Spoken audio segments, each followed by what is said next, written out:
Sefer Bereshit, Parshat Vayeitzei, on wage theft and labor justice. Parshat Vayeitzei, and he left, encompasses Genesis 28:10 through 32:3. And it tells of Yaakov's time after he flees from Beersheba for Haran in avoidance of Esau. On his way, he has his famous ladder dream in which God promises glory and protection to Yaakov, who in return turns a stone pillar into a kind of proto-temple. He then encounters his uncle Lavan and cousin Rachel and goes to live with them. Here, friends, we see Lavan begin to engage in some employment deception with Yaakov. Jacob agrees to work for Laban for 7 years in exchange for the opportunity to marry Rachel. It says, and they seemed to him but a few days because of his love for her. But he is given Leah to marry instead and is made to work another 7 years for Lavan in order to marry Rachel as well. This is, of course, discussion or condemnation to be had about the issue of what appears like selling human beings as wages, but let's bracket that for this parsha. With his 2 wives plus their maidservants, Yaakov begets 11 sons. Binyamin comes later, and the daughter Dinah. Yaakov then offers to work for Lavan in return for some animals of his own, the dark-colored sheep and the speckled and spotted goats. But in the most clear-cut case of Lavan stealing from Yaakov, Lavan goes and removes all the animals that are supposed to become Yaakov's and gives them to his own sons.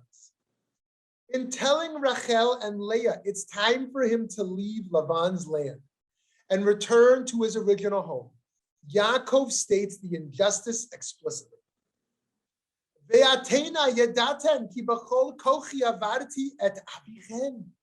As you know, I have served your father with all of my might.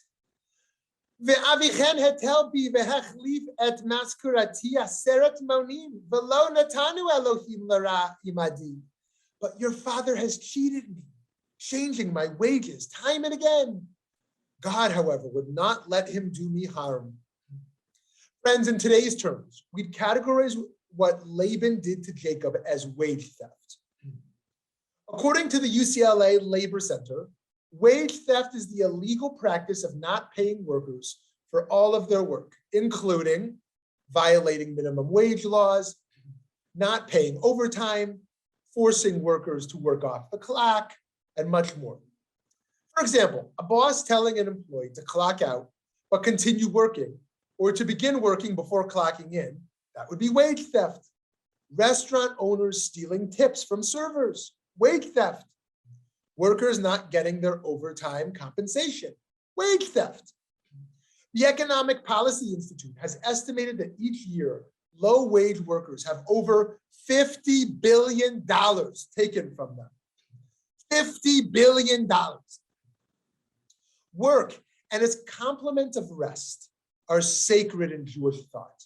Here's one fascinating midrash. It teaches, just as the Torah was given in a covenant, so too work was given in a covenant.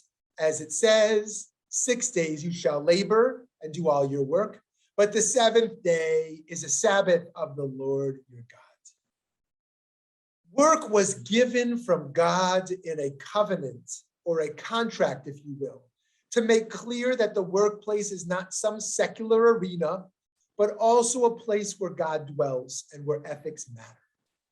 It was elevated to a covenantal level or contractual level to demonstrate how much human dignity can be elevated or lowered, raised or destroyed because of various factors in the workplace.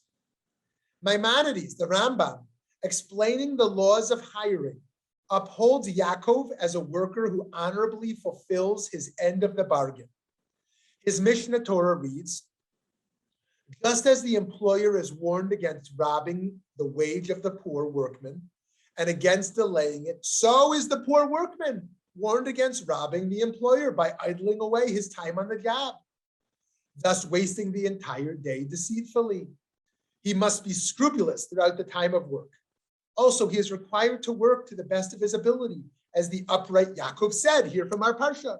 And Rambam quotes, I have served your father with all my strength. For this reason, he was rewarded even in this world, as it is written, the man became exceedingly rich. Friends, in the Vayeitzei story, God provides a kind of cosmic restitution. Continue the Genesis quote started by Rambam. The man Yaakov grew exceedingly prosperous and came to own large flocks, maidservants and menservants, camels and asses. Jacob tells his wives, God has taken away your father's livestock and given it to me.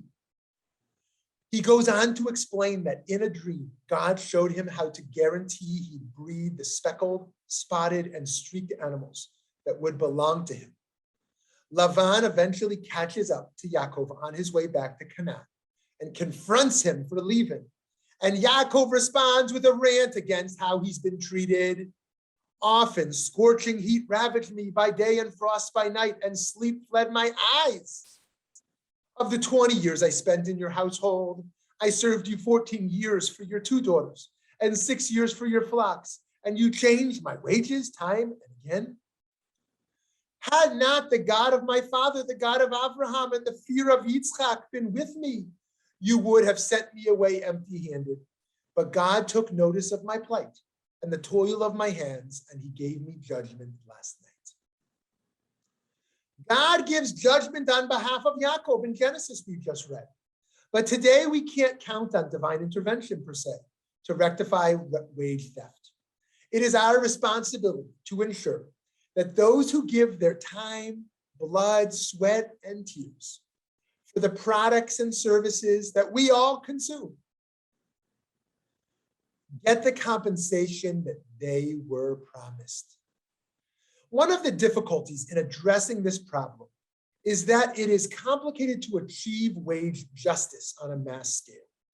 When unpaid wages are spread across many companies and total in amounts that are ineffective to sue for on an individual level, recovering stolen wages is often a futile task. Despite the challenges, the Economic Policy Institute advocates for the following important actions. Number 1, implement legislation to improve pay transparency. Number 2, increase penalties for wage theft violations. Number 3, support strong government enforcement of wage and hour laws. And number 4, protect workers from retaliation when they report violations. And lastly, number 5, although we could share more, protect worker rights to collective and class action. In the biblical story, Yaakov, born in the land of Canaan, is an immigrant in Padan Aram. Today, immigrants, especially those working on farms and in the back of restaurants, are at a higher risk of wage theft. Our friends whose rights are uncertain, can be the most easily abused.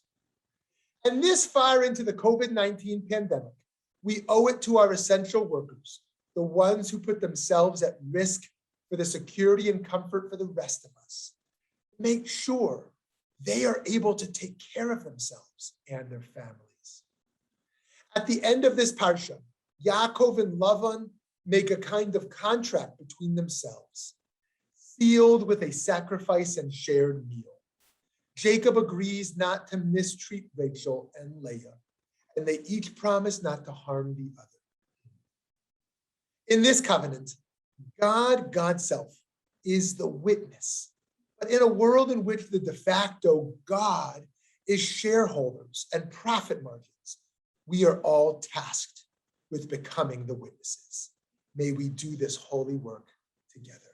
Shabbat.